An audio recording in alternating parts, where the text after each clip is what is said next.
Onalarimiz ushbu aytib o'tgan davrda kuchli gripp o'tkazsa, shamollash bo'lsa, tamaki mahsulotlar chekadigan bo'lsa yoki boshqa turdagi qandaydir stressli travmalar olgan bo'lsa, bolada ushbu holatlar bo'lishi mumkin. Ushbu muayaklar o'z yorug'i xaltasidami yoki yo'qmi degan savollarga javob berishlik kerak. Ushbu chaqaloqlarning 3tasidan bittasida soxta kriptarxizm mavjud. Eslatib o'taman, 1 yoshgacha bo'lgan bolalarning moyagi 0,5 santimetr kub bilan уже 6 oylik bolaniki esa 0,7 1 santimetrgacha bo'lishi mumkin. Muddatidan oldin tug'ilgan chaqaloqlarda kriptarxizm ko'p uchraydi hozirgi kunda. Bu fanda ham tasdiqlangan, tajribalarda ham bo'lgan. Birinchi navbatda UZI tekshiruv kerak bo'ladi. UZI tekshiruvda moyaklar aniqlansa, boshqa tekshiruv shart emas. Ushbu videoni ota-onalar ko'rishlik kerak. Albatta sizda o'g'il farzand bo'lsa, bu video siz uchun manfaatli bo'ladi. Hozirgi tug'ilayotgan chaqaloqlarning 30% da deyarli moyaklar o'z yorug'i xaltasida emas, ya'ni 10 ta tug'ilayotgan chaqaloqning 3tasida. Bugun ushbu mavzuni kengaytirgan holatda sizlarga tushuntirib bermoqchiman. Kelinglar, bugun ushbu mavzuni sizlarga keng doirada tushuntirib berishga harakat qilaman. Kriptarxizm mavzusi bu keng doiradagi mavzu, lekin ota-onalarga bugun sodda qilib tushuntirib bermoqchiman. Xo'p, do'stlar, kriptarxizm qachon paydo bo'ladi? Farzandimni kriptarxizm tug'ilgandan keyin paydo bo'lib qoldi degan tushunchalar aslida noto'g'ri. Kriptarxizm o'zi bolaning moyagi onani homiladorlik davridagi bolaning embrional davrida bo'ladigan holat. Bunda abdominalniy, ya'ni buyrakni ostidan paydo bo'lib, moyaklar o'z yorug' xaltasiga tushishlik kerak. Ya'ni birinchi 8-haftadan boshlab to 15-haftagacha moyaklar abdominal sohadan o'tib oladi va cho'g' sohasiga tushib oladi. Cho'g' sohasiga tushganda bu yerda moyaklarni o'z yorug' xaltasiga tushish davri esa 18 haftadan 25 haftagacha bo'lishi kerak embrional davrda. Onalarimiz ushbu aytib o'tgan davrda kuchli gripp o'tkazsa, shamollash bo'lsa, tamaki mahsulotlar chekadigan bo'lsa yoki boshqa turdagi qandaydir stressli travmalar olgan bo'lsa, bolada ushbu holatlar bo'lishi mumkin. Ha, albatta yana bir tomoni genetik, ya'ni genetik degani qonda nasldan naslga o'tishi ham mumkin. Fan tomonidan bular ham tasdiqlanib kelmoqda. O'zi tasavvur qiling, bu kindik, ya'ni kindik deb aytsak bu yerda moyaklar yorug' xaltasi joylashgan bo'lishi kerak. Aslida normada moyaklar bu joyda bo'ladi. Ha, endi farzandingiz tug'ildi. Siz nimaga e'tibor berishingiz kerak birinchi navbatda? Ushbu moyaklar o'z yorug' xaltasidami yoki yo'qmi degan savollarga javob berishlik kerak. Ya'ni siz birinchi bola tug'ilganda, bundan oldingi videolarda aytib o'tganman, raddomlardagi neonatolog vrachlarimiz buni ko'rib baholab berish kerak. Ha, endi siz uni baholatmadingiz, bola o'zingizga chiqdi, turli dabdabalarda o'tkazib bo'ldingiz, lekin bolaga yana ahamiyat bermayapsiz. Bolaga ahamiyat berganingizda moyaklar ushbu yorug' xaltasidami? Buni ohistalik bilan qo'l bilan sekin palpatsalab ushlab ko'rsak bo'ladi. Ushlab ko'rish natijamizda moyaklar qo'limizga urilsa, ya'ni 1 santimetr kub deymiz, oddiy qilib aytganda bahorda eslanglar, g'o'rani 15 kunlik davrida qancha bo'ladi? Tirnoqchalik bo'ladi. Xuddi shunchalik moyaklar qo'lingizga urilishi kerak. Ya'ni ko'z oldingizga keldi. Ushbu moyaklar qo'lingizga urilsa, bolaning moyaklari bor deb aytamiz. Ha, endi bolaning moyaklari tushmasachi, qayerda qolib ketgan bo'ladi?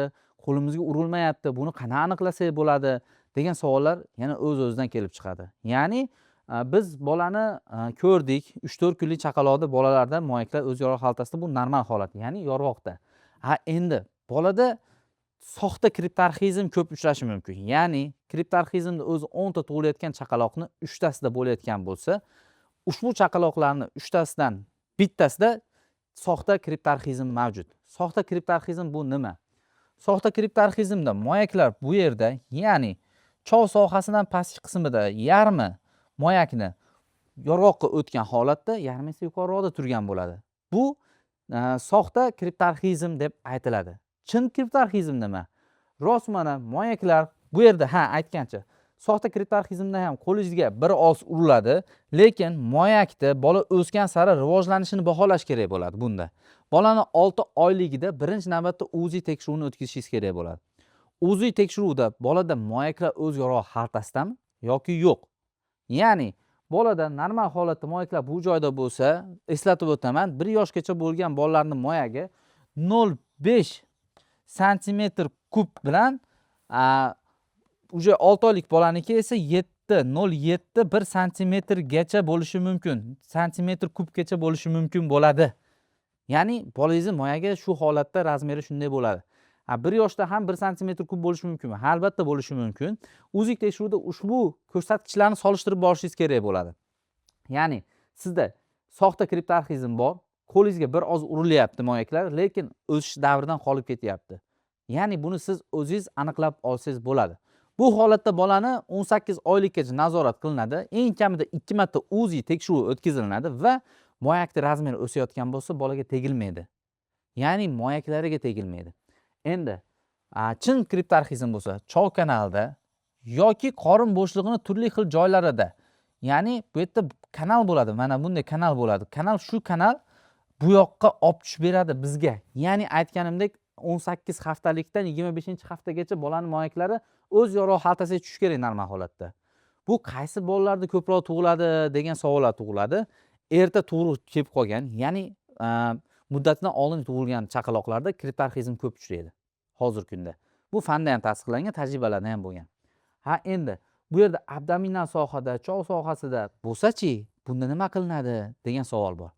Bunda ham qo'lingiz bilan ohistalik bilan palpatsiya qilsangiz qo'lingizga uriladi, lekin siz sezmasligingiz mumkin bu narsani. Bunda ham eng birlamchi diagnostika qilish uchun, ya'ni tekshiruv oddiygina UZI tekshiruvi xolos. UZI tekshiruv orqali ushbu moyaklarni bilsak bo'ladi va razmerini bilishlik kerak. Bunda 18 oylikgacha operatsiya qilib tushiriladi. Ya'ni bizda soxta kriptarxizmdan yuqorisidagi holatda aytyapman. Chov va abdominal sohasidagi holatda. Farzandingizda agar moyaklar o'z yorug'i xaltasida bo'lmasa, bunda kelajakda uni bepushtlik kutayotgan bo'lishi mumkin deb bejiz aytmaymiz. Nimaga? Bu yerda bola o'syapti. Bola o'sish davrida endokrin tizimlarida ishlab chiqaruvchi gormonlar, testosteron, FSH, LG va boshqa gormonlari bu yerda bolada yaxshi ishlab chiqarilmaydi va bu narsa o'z-o'zidan moyaklardagi ishlab chiqariluvchi spermatozoidlar, ya'ni ushbu spermatogenez davriga ta'sir qiladi. Ya'ni spermatogenez davri bu moyakda ishlab chiqarilishi va moyakdagi spermatozoidlarni voyaga yetganda ko'p miqdorda chiqishligi. Hozirgi kunda biz nimaga yosh kattalarda ham aytamiz va azospermiya holati kriptarxizm bo'lgan bemorlarda juda ham ko'p deymiz. Chunki o'z vaqtida 18 oygacha operatsiya qilinmagan, bu oltin standart. Kitoblarda ham shu yozilgan joyni albatta sizlarga qo'llanmani joyini tashlab qo'yamiz. Faqat bu ruscha yoki inglizcha yozilgan bo'ladi. Ushbu ma'lumotni tarjima qilib o'qib olsangiz ham bo'ladi. Endi bu yerdagi sohadagilarni faqatgina kesib operatsiya qilinadimi degan savol bor. Yoki qaysi usulda operatsiya qilib tushiriladi deydi. Hozirgi abdominalniy sohada moyaklar UZIda aniqlanmasligi ham mumkin aytgancha. Abdominal sohadagi moyaklarimiz faqat bu yerda emas, mana bu joyda, bunaqa qovoq ustida bo'lib qolishi ham mumkin. Qovoq ustida degani, ya'ni bu yerda anatomik o'zgarishlar bo'lgan va ushbu kanal bu tomonga yurmasdan shu moyaklarda kanali to'g'ri rivojlanmagan bo'ladi. Bu anatomik nuqson hisoblanadi o'zi aslida. Endi fiziologik holatda bolada normal tug'ilgan bolada moyaklar bu yorug'da bo'ladi. Bu esa jinsiy holat. Ko'pchilik nima ekan bu deb o'ylayotgan bo'lishi mumkin. Buni ham eslatib o'tamiz. Shuncha vaqtdan beri YouTube sahifamizga manfaatli videolar joylab boryapmiz. Asosiy maqsadimiz insonlarda, jamiyatning ichida urologik muammosi bor insonlarga yordam berish. Ya'ni jinsiy holatda muammo bormi? Qiyshiqlik yoki jinsiy holat turmayaptimi? Yoki farzandsizlikdan qiynalanyapsizmi? Spermogramma tahlillarida sizda urug' ko'rsatkichlar 0 ko'rsatyaptimi? Farzandingizni moyaklari o'z yorug'i xaltasida emasmi? Unda quyidagi nomerlar orqali bizga murojaat qiling. Biz sizga sifatli ma'lumot va sifatli yechimlar qilishga harakat qilamiz. Xo'p. Endi bizda operatsiya turlari, qanday operatsiyalar qilinadi, qaysi shaklda tushiriladi, qaysini tushirish kerak, qaysini tushirmaslik kerak degan savollar bilan murojaat qilasizlar. Xo'p. Bu yerda moyaklarni qaysi davrda tushirishlik kerak degan savollarga agar mana bu sohada, ya'ni soxta kriptarxizm bo'layotgan bo'lsa, ya'ni tushib chiqib, ko'tarilib, ba'zida pastda, ba'zida yuqorida bo'lib qolayotgan moyaklar bo'lsa, buni kuzatilinadi. 1 oylik kalendar qilinadi. 1 oylik kalendar nima uchun? Qaysi vaqtda bir kunda yo'q degan 4 marta pampers almashtirasiz, to'g'rimi? Hurmatli onalar. Ushbu holatda to'g'ri, ota ishda bo'ladi, siz ota uchun ma'lumot yig'ishingiz kerak. Va farzandingizni, ya'ni o'g'il farzandingizni moyaga o'z yorug'i xaltasida emas. Ushbu ma'lumotni o'qidim, mana shu videoda ko'rdim. 1 oy davomida 70% holatda yuqorida turibdi. 4 mahal ko'rganimda. 30% holatda esa pastda. Bu holatda moyakni razmeri agar o'ng moyakka yoki chap moyakka nisbatan deb aytyapman, kichkina bo'lsa, o'sishdan to'xtayotgan bo'lsa, moyaklar rivojlanishdan, buni operatsiya qilib o'z muhitiga olib tushib qo'yiladi. Lekin bu yerda sizda boyagi ko'rsatkich 70% emas, 50-60% pastda turayotgan bo'lsa, bunda tekilmaydi. Endi bu holatda hozirgi eng zamonaviy usul bo'lgan mana bu joydan hozir ko'rsataman, yoroq deymiz. Yorog'imizda bu yerda o'rtadan bu yerdan do'stlik qilinadi, ya'ni kesib turib, bu yerdan borib ushbu moyakni birga olib tushib qo'ysak bo'ladi. Ya'ni yuqoridan hech qanday chandalar bo'lmaydi. Hozirgi eng zamonaviy usullarda yorog' orqali kirib olib tushilyapti. Buni abdominalniy sohagacha, ya'ni choq sohasida ham olib tushsa bo'ladi. Abdominalniy sohani esa faqatgina hozirgi eng zamonaviy bo'lgan laparoskopik usul orqali diagnostika qilinadi. Endi hozir ko'pchilik aytishi mumkin, diagnostikani to'liq aytmaysiz, doktor, nima qilsak bo'ladi deysizlar. Diagnostikaga bizga birinchi navbatda UZI tekshiruvi kerak bo'ladi. UZI tekshiruvida moyaklar aniqlansa, boshqa tekshiruv shart emas.